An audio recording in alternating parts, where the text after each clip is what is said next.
Sa mga nagtatanong kung kamusta na nga daw po ang aming mga pamalakaya sa dagat, ay ito na nga po ang update sa aming Skylab at lubog na nga po sa tubig at sira-sira nga po ang mga lambat. Ito naman pong bagong tinulos ni Buyok na gagawin nga po sana naming bagong Skylab ay sira-sira na rin at mabuti na lang talaga at hindi po namin nailagay pa ang mga lambat. Ito nga po yung video namin dito sa aming bagong gawang Skylab bago pa man dumaan si Bagyong Christine at katutulos lamang po ni Buyok ng mga kawayan dito sa laot. Hindi po talaga namin inaasahan na sobrang lakas po talaga ng bagyo na darating dito sa amin, kaya itinulos na nga po ni Buyok lahat ng kawayan. Kaya nung malaman po namin na may paparating na bagyo ay mas pinatibay pa nga po ito ni Buyok para hindi po madala at magkasira. Mabuti na lang talaga at hindi pa nga nailalagay ni Buyok ang lambat na sana'y ikakabit nga namin dyan. Dahil kung nagkataon nga mga mare ay baka natangay nga iyon ng bagyo at sayang naman dahil kabibili lang pa naman namin noon at bagong bago pa. Kung nakikita nyo nga po yung puno ng anahaw na yan sa video ay lubog na po yan ngayon at grabe nga po ang inilaki ngayon ng tubig. Hindi po talaga inaasahan ni Buyok na masisira po itong mga itinulos niyang kawayan dito sa laot dahil wala pa nga daw po itong nakakabit na lambat. Pinatibay daw po kasi niya ito ng mabuti at tinalian nga daw po niya ito ng maayos. Kaya akala po niya ay safe na po ito, kaso ito nga po yung nangyari. Wala naman po kaming magagawa kung ganito nga po ang nangyari sa aming pamalakaya dahil wala naman po talaga kaming laban sa kalikasan. At habang pinagmamasdan nga po ni Buyok ang kanyang mga pamalakaya ay napapailing nga po siya at wala na nga po siyang magagawa kundi simulan na pong gawin ito dahil hindi naman po ito mabubuo kung hindi sisimulang gawin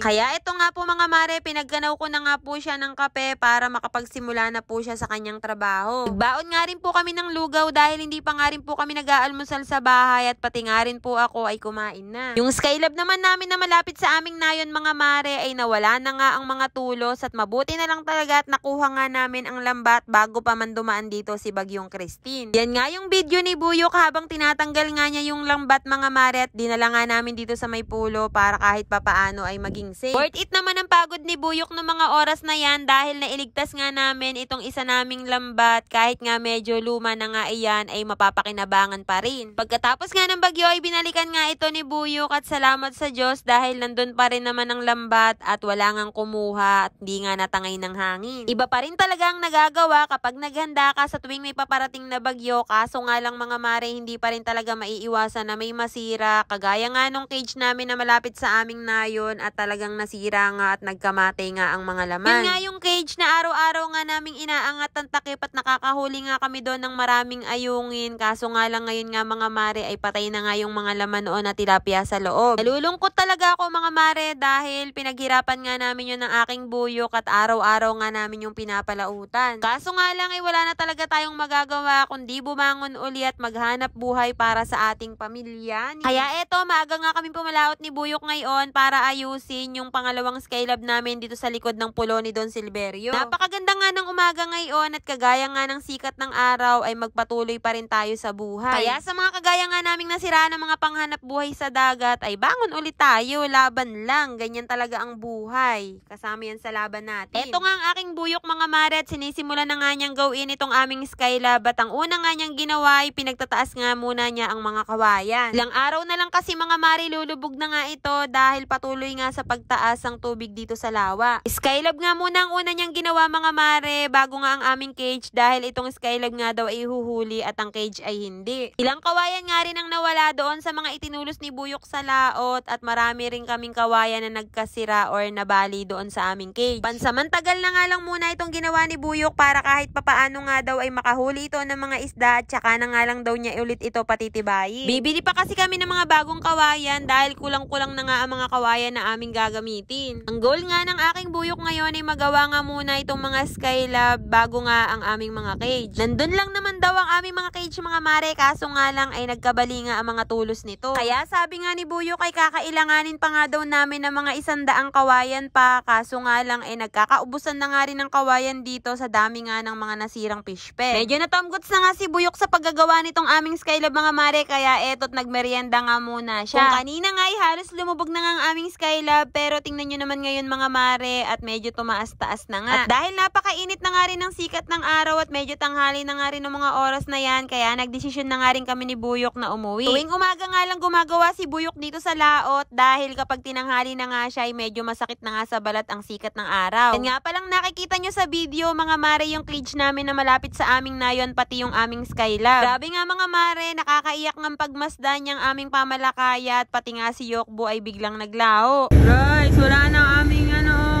cage. Update guys, so ang cage namin, grabe. Ayan na lang po natira dun sa aming inaangat. Oh. Hindi namin alam kung may laman pa yan o wala na. Ayan guys.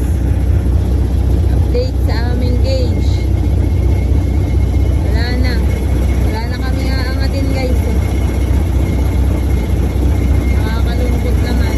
Nabisita na nga yan ni Buyok noong nakaraang araw at sabi nga niya nagkamatay na nga raw ang mga laman dahil napilipit nga ang lambat niyan. Ang kagandahan nga dyan mga mare ay nandyan pa rin yung lambat at maayos pa nga rin niya ni Buyok at sabi nga niya ay mapapalitan pa nga rin daw namin ang laman niyan. Kaya naman kung nakarating nga kayo hanggang dito sa dulo at kung nagustuhan nyo nga ang video na to ay baka naman papindot ng follow button para palagi nga kayong updated sa aming mga susunod na videos.